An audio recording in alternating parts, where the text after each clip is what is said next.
Voter జాబితా ప్రత్యేక సవరణ, దొంగ ఓట్ల ఆరోపణలు, బిఎల్ఓల పనితీరు, అక్రమ వలసదారుల అంశాలపై రాజకీయంగా చర్చ కొనసాగుతోంది. ఈ నేపథ్యంలో బీజేపీ సీనియర్ నేత, అధికార ప్రతినిధి ఇంద్రసేనారెడ్డి ప్రైమ్ నైన్తో ప్రత్యేకంగా మాట్లాడారు. భారత పౌరులకు మాత్రమే ఓటు హక్కు ఉండాలని, సర్గడువును పొడిగించాలని ఎన్నికల అధికారులను కోరామంటున్న ఇంద్రసేనారెడ్డితో మా ప్రతినిధి Nagendra face to face. Telangana రాష్ట్రంలో జరుగుతున్నటువంటి ఎస్ఐఆర్ ప్రక్రియకు సంబంధించినటువంటి అంశం పైన మనతో మాట్లాడేందుకు బీజేపీ అధికార ప్రతినిధి, బీజేపీ ఎస్ఐఆర్ కమిటీకి సంబంధించినటువంటి సభ్యులు ఇంద్రసేనారెడ్డి ఉన్నారు. మాట్లాడించేటటువంటి ప్రయత్నం సార్, చెప్పండి, తెలంగాణ రాష్ట్రంలో ఎస్ఐఆర్కి సంబంధించినటువంటి ప్రక్రియ ఏ విధంగా కొనసాగుతుంది? ఎందుకంటే ఇప్పటివరకు కూడా చాలామందికి ఎన్యూమరేషన్ ఫామ్స్ ఇంకా పంపిణీ కాలేదనేటటువంటి చర్చ జరుగుతుంది. దీని మీద ఎన్యూమరేషన్ ఫామ్స్ మాట్లాడక ముందు ఒక ఇంపార్టెంట్ మెసేజ్ మీ అందరికీ ఇవ్వాలనుకుంటున్నాను. అసలు ఓటు విలువ తెలుసా? ఓటు హక్కు గురించి చాలామంది మాట్లాడినారు, మరి ఓటు విలువ గురించి మాట్లాడినారా? ఒక ఓటుతోటి ఒక ప్రభుత్వాన్ని కిందికి దించవచ్చు, ఒక ఓటుతోటి ఒక ప్రభుత్వాన్ని ఏర్పాటు చేయవచ్చు. మరి ఇంత బలమైన ఓటు, ఇంత విలువైన ఓటు ఎవరు వేస్తున్నారు? మీరు వేస్తున్నారు, కరెక్టే. మరి మీ ఇంటి ఎదురుగున్న మనిషి మన ఓటరేనా? పక్కనున్నవాడు మన మనిషేనా? ఇవన్నీ తెలుసుకుంటున్నారా? ఒక చిన్న అడ్రస్లో, ఒక చిన్న ఇంట్లో 10, 15, 20, 50, 70 ఓట్ల వరకు ఉన్నాయి. ఎలా ఉన్నారు? ఎలా వేశారు ఇన్ని సంవత్సరాల నుంచి? ఇవన్నీ గమనిస్తలేరా? ఈ ప్రక్రియ అనేది చాలా ముఖ్యం. మీరందరూ కూడా ఇందులో ఒక పాత్ర పోషించాలి. ఇది ఒక రాజకీయ ప్రక్రియనే కాదు, ఇది ప్రజాస్వామ్యంలో ఉన్నాం కాబట్టి ఇది మన బాధ్యత కూడా. ఎవరు ఓటేస్తున్నారు? మీ ఇంటి తాళం చెవి ఎవరికి ఇచ్చి వెళ్తారు? నమ్మకస్తుడికే కదా. మరి ఓటు ఎవరు వేస్తున్నారు, ఎవరిని నాయకులు చేస్తున్నారు, ఈ దేశాన్ని నడిపించడానికి ఎవరెవరికి ఓటు హక్కు కల్పిస్తున్నాం మనం.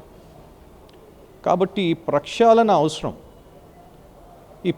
అవసరం కాబట్టి 24 సంవత్సరాలతో జరుగుతున్న ఈ ప్రక్రియ మనందరం కూడా సీరియస్గా తీసుకొని ఓటు ఎవ్వరికి రావాలో వాళ్ళే ఓటు వేయాలి. కాబట్టి ఈ ప్రక్రియ కొనసాగుతుంది. కాకపోతే ఇక్కడ ఎన్యూమరేషన్ ఫామ్స్ అందరికీ అందినట్టు కొన్ని ప్రాంతాల్లో చూపిస్తుంది సిస్టమ్. నేను సిస్టమ్ వారీగా మాట్లాడుతున్నాను. కొన్ని ప్రాంతాల్లో చూపిస్తుంది, కొన్ని ప్రాంతాల్లో క్లియర్గా లేదు. బిఎల్ఏలు అంటే ఏజెంట్ లెవెల్లో కూడా కన్ఫ్యూజన్ ఉంది, బిఎల్ఓ ఆఫీసర్ లెవెల్లో కన్ఫ్యూజన్ ఉంది. ఇంత కన్ఫ్యూజన్లో మేము కూడా రిక్వెస్ట్ చేస్తున్నాం ఏంటంటే చీఫ్ ఎలక్టరల్ ఆఫీసర్కి కొద్దిగా దీనిని ఎక్స్టెండ్ చేయండి అని రిక్వెస్ట్ చేశాం. ఇవాళ ప్రొద్దునే దీని మీద చర్చ జరిగింది, రిప్రజెంటేషన్ కూడా ఇవ్వడం జరిగింది. కాకపోతే ఇది ఓన్లీ సబ్మిట్ చేసినాం అంతేగాని ఇంకా ఎలక్టరల్ ఆఫీసర్ దీని గురించి ఏం స్పందించలేదు. కాబట్టి మనం ఇంకా 24th జూలై వరకే మనకి గడువు ఉందనుకొని మనం పనులు చేస్తూ ముందుకు వెళ్ళాలి.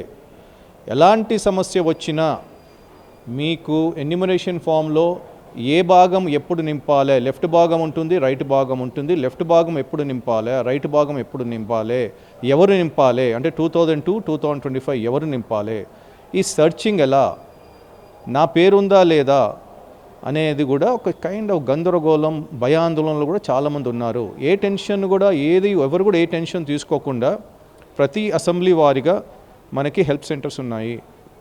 బీజేపీ స్టేట్ ఆఫీస్లో కూడా ఒక హెల్ప్ సెంటర్ పెట్టడం జరిగింది. మీరందరూ కూడా ఒక బీజేపీ కార్యకర్తలే కాదు, బీజేపీ ఓటర్లే కాదు, ఎవరైనా కూడా ఏ పార్టీకి ఓటు వేసినా కూడా ఏ హెల్ప్ సెంటర్కి పోయినా కూడా వాళ్ళని సంప్రదించండి, వాళ్ళు మీకు డీటెయిల్స్ ఇస్తారు. కాబట్టి మీ ఓటు హక్కు, మీ ఓటు విలువ ఎంత బలమైనదో మీకు తెలుసు. కాబట్టి మన ప్రజాప్రతినిధిని మనం ఎన్నుకుందాం. దేశాభివృద్ధిలో మంచి లీడర్స్ రావాలి అంటే మీలాంటి వాళ్ళు, మంచి వాళ్ళు మీ పాత్ర పోషించాలి. ఈ పాత్ర ఒకటే, మీరు ఓటు నమోదు చేసుకోండి. మళ్ళీ వచ్చే కార్పొరేషన్ ఎన్నికల్లో కరెక్ట్ పీపుల్ ఎవరు అర్హులే వాళ్ళే ఓటు వేయాలి. సార్, ముఖ్యంగా ఇప్పుడు ఎస్ఐఆర్ అనేది ప్రధానంగా దొంగ ఓట్లు తొలగించడానికి, డబుల్ ఓట్లు తొలగించడానికి, రోహింగ్యాలు కానీ వేరే కంట్రీస్కి సంబంధించినటువంటి ఓటర్లు ఉంటే తొలగించడానికి. నిజంగా ఎస్ఐఆర్ ప్రక్రియతో తెలంగాణ రాష్ట్రంలో అది సజావుగా జరుగుతుందనుకోవాలా? ఎందుకంటే చాలా మంది అధికారులంతా కూడా ఎంఐఎంతో కుమ్మక్కయ్యారని చెప్పి మీ నేతలు ఆరోపిస్తున్నారు. అంటే ఇక్కడ వాస్తవమేమో ఇక్కడ చాలామంది భయాందోళనలు ఉన్నారు. ఎవరు? Minority voters. ఎందుకున్నారు? ఈ ప్రక్రియ ఈ ప్రక్షాళనలో వాళ్ళందరి ఓటులు తొలగించబోతుంది అని చెప్పి భయాందోళనలో ఉన్నారు వాళ్ళు. అంటే ఏంటిది? అంటే ఈ ప్రక్రియ సరిగా నడుస్తున్నట్టే కదా. ఈ ప్రక్రియ కరెక్ట్గా నడుస్తుంది కాబట్టి 2002లో మీరు మీ నాన్న ఎవరు, మీ అమ్మ ఎవరు, మీ తాతయ్య ఎవరు, మీ అమ్మమ్మ ఎవరు, మీరు మీ బంధువు ఎవరో చెప్పలేని పరిస్థితుల్లో ఉన్నారంటే మీకు ఓటు హక్కు కల్పించొద్దు. మీరు ఓటు కావాలి అనుకుంటే ఈ దేశానికి మీరు ఎలా వచ్చారు, అసలు ఈ దేశానికి సంబంధించిన వాళ్ళైనా మీరు నిరూపించబడితే ఎలాంటి హాని లేదు, మీకు ఓటు హక్కు ఉంటుంది. ఇక్కడ భయాందోళనలు ఎవరికి ఉంది? ఈ మైనారిటీ అపీస్మెంట్ చేసే వాళ్ళకే. మా ఓటులు ఏమవుతుందన్నా కానీ మా ఓటు కాదు అది. భారతదేశంలో హక్కు ఎవరికి ఉండాలి? ఎవరు హక్కు ఉండాలి? కరెక్ట్గా ఓటు వేసేవాడికే. ఎవరు ఓటు వేస్తారు? ఈ భారతదేశంలో నువ్వు పౌరుడివి అనుకుంటే ఈ 2002లో మనకి లాస్ట్ ఎస్ఐఆర్ అయింది కాబట్టి మీరు నిరూపించబడితే మీకు ఓటు హక్కు ఉంటుంది. సో ఎవరైనా హిందూ భయపడుతున్నాడా? భయపడలేదే. ఎందుకు ముస్లిమ్సే భయపడుతున్నారు? ఈ రోహింగ్యాల వీళ్ళందరూ భయపడేది? మన రాష్ట్రంలో మన నగరంలో 10,000, 20,000, 30,000, 40,000 రోహింగ్యాలు ఉన్నారా? ఎక్కడున్నారు? ఎక్కడ దాచుకున్నారు? వీళ్ళకి ఓట్లు ఇవ్వాలా? వీళ్ళకి ఓట్లు ఇస్తే మన దేశ పరిస్థితి ఏమవుతుంది? మన రాష్ట్ర పరిస్థితి ఏమవుతుంది? మన నగర పరిస్థితి ఏమవుతుంది? వీళ్ళ రేపు ఓటు ఐడి ఇప్పుడు కల్పిస్తే ఒకవేళ వాళ్ళు ఈ ఓటు ఐడి రేపు వచ్చిందే అనుకోండి, రేపు ఈయన పోటీ కూడా చేయొచ్చు కదా, వార్డుగా, డివిజన్ వారీగా, కార్పొరేటర్గా, ఎమ్మెల్యేగా. మరి మన పరిస్థితి ఎలా ఉంటుంది?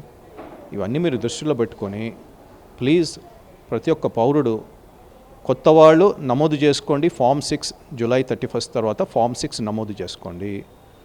మీరు తొలగించాలనుకుంటే ఫామ్ 7 నింపండి. మీ కాన్స్టిట్యుయెన్సీ మార్చుకోవాలనుకుంటే అడ్రస్ వారీగా name, age, date of birth, phone number, email ID అన్నీ మార్చుకోవాలనుకుంటే ఫామ్ 8. కానీ మొట్టమొదటిగా మీ ఇంటికి ఎన్యూమరేషన్ ఫామ్ వస్తే నింపి పంపించండి ప్లీజ్. ఆ నింపి పంపించిన తర్వాత ఏమైనా మార్పులు చేర్పులు చేసుకుంది ఉంటే జూలై 31 తర్వాత చేసుకోవచ్చు. సార్, ముఖ్యంగా మీరు 1 నెల పాటు గడువు పెంచాలని అడుగుతున్నారు. పెంచే అవకాశం ఉందంటారా? అసలు ఇవాళైతే సబ్మిట్ చేశామండి. అయితే మాకు ఎలాంటి CEO గారు స్పందించలేదు కాబట్టి నేను ఏ ఊహాగానంలో మాత్రం నేను చెప్పలేను. ఆంధ్రప్రదేశ్లో మాత్రం 10 రోజుల పాటు ఎక్స్టెన్షన్ చేశారు. సో మాకు కూడా నమ్మకం ఉంది. ఎందుకంటే BLOసే రెడీగా లేరు, వాళ్ళకే చైతన్యవంతులుగా కనబడట్లేదు అక్కడ. కాబట్టి ఒక 10 డేసా, 15 డేసా, 1 మంత్ ఈ పొడుగు అనేది కొంచెం మనకి ఇంకొక 2-3 రోజుల తర్వాత మాకు తెలుస్తుంది. సార్, ముఖ్యంగా ఈ BLOస్కి సంబంధించినటువంటి అంశంలో వాళ్ళకి సరిగా అవగాహన లేదు, చాలా నిర్లక్ష్యంగా వ్యవహరిస్తున్నారు అనేటటువంటి అంశం చాలా చోట్ల బయటపడుతుంది. ఎందుకంటే వాళ్ళు కనీసం ఎన్యూమరేషన్ ఫామ్స్ కూడా ఫిలప్ చేయలేకపోతున్నారు అనేటటువంటి. ఇలాంటి వాళ్ళపైన మీరు ఏమైనా ఫిర్యాదు చేశారు? ఆల్రెడీ చేశానండి. ఇందులో జస్ట్ ఎక్స్టెన్షన్ ఆఫ్ డేటే కాదండి, ఇందులో శశిధర్ రెడ్డి గారు ఇన్ఛార్జ్ జోన్ 3కి ఉన్నవారు, మన SIRకి. అతను క్లియర్గా అసలు ఏమేమి ఇబ్బందులు ఉన్నాయి హైదరాబాద్లో కానీ, కరీంనగర్లో కానీ, నిజామాబాద్లో కానీ, మహబూబ్నగర్లో కానీ, మన రాష్ట్రంలో ఎలాంటి ఇబ్బందులు ఉన్నాయి ఈ ప్రక్రియకి సంబంధించింది. ఇంకోటి BLO కూడా ఎలాంటి అవస్థ పడుతున్నారు, వాళ్ళు చేతగాని స్థితిలో ఉన్నారు రైట్ నౌ. అంటే ఏంటి? నేను పలానా అడ్రస్కి వెళ్ళి ఫాము ఇవ్వాలన్నా కూడా ఇవ్వలేని పరిస్థితుల్లో వాళ్ళు ఉన్నారు, ఇవ్వాలనుకోవట్లేదు. వాళ్ళు ఎవరన్నా కాల్ చేస్తే ఇగో పలానా ప్లేస్లో ఉంది, మీరు వచ్చి తీసుకోండి అంటున్నారు. ఇది తప్పు. ఇవన్నీ కూడా స్పష్టంగా లెటర్లో రాయడం జరిగింది. ఆ లెటర్ సబ్మిట్ కూడా చేశాము. దీనికి CEO గారు ఎలా స్పందిస్తారో చూసి తర్వాత మనకి డేట్ ఎక్స్టెన్షన్ కూడా అడిగాం కాబట్టి ఇవన్నీకి ఇంకా మేము కూడా ఎక్స్పెక్ట్ చేస్తున్నాం. Okay, thank you. యూ. ఇది మనం మొత్తాన్ని చూసుకుంటే తెలంగాణ రాష్ట్రంలో జరుగుతున్నటువంటి SIRకి సంబంధించినటువంటి అంశంలో మరొక నెల రోజుల పాటు గడువు పొడిగించాలనేటటువంటి అంశాన్ని ఎన్నికల ప్రధాన అధికారికి దృష్టికి తీసుకెళ్ళాం. దాంతోపాటు SIR సందర్భంగా BLOs వ్యవహరిస్తున్నటువంటి తీరుకు సంబంధించినటువంటి అంశం పైన కూడా ఫిర్యాదు చేశాము. ముఖ్యంగా తెలంగాణ రాష్ట్రంలో ఉన్నటువంటి దొంగ ఓట్లు కానీ, అదేవిధంగా రోహింగ్యాలతో పాటు ఇతర దేశాలకు సంబంధించినటువంటి ఓటర్లందరినీ తొలగించాల్సినటువంటి అవసరం ఉంది. ఎవరైతే ఈ దేశ పౌరుడైతారో వారికి మాత్రమే ఓటు హక్కు ఉండాలనేది మా విధానం అంటూ కూడా బీజేపీకి సంబంధించినటువంటి అధికార ప్రతినిధి, అదేవిధంగా బీజేపీ కమిటీ సభ్యుల ఎస్ఆర్ కమిటీ సభ్యులైనటువంటి ఇంద్రసేనారెడ్డి చెప్తున్నటువంటి పరిస్థితి. వీడియో జర్నలిస్ట్ భానుతో నాగేంద్ర, హైదరాబాద్, ప్రైమ్9 న్యూస్.